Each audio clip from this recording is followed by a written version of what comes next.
Kaj je digitalno pripovedovanje zgodb?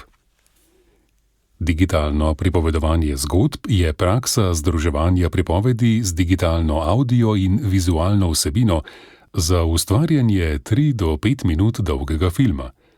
Tovrstna zgodba ima močno reflektivno, čustveno in osebno komponento.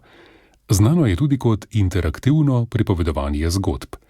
Gre za razširitev tradicionalnega pripovedovanja zgodb v digitalni svet. Osrednji del je zgodba. Nadzirajo pripovedovalec, ki je odgovoren za celoten proces, za pripovedovanje zgodbe, njen scenarij, za snemanje in urejanje, za fotografije ali risbe, animacijo, glasbo in za vse druge multimedijske vire. Ključni deli digitalnega pripovedovanja zgodb so zgodba, scenarij, grafika, zvok, citiranje, ustvarjanje in deljenje. V zadnjih letih postaja digitalno pripovedovanje zgodb vse bolj priljubljen izobraževalni proces.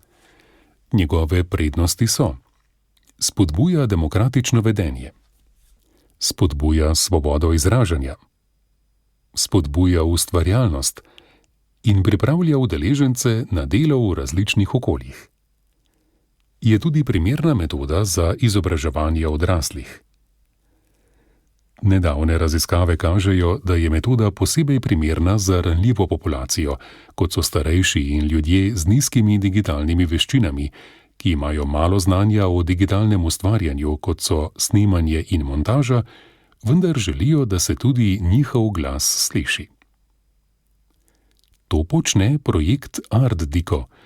Ljudem dajemo znanje in prostor, da povedo svoje zgodbe.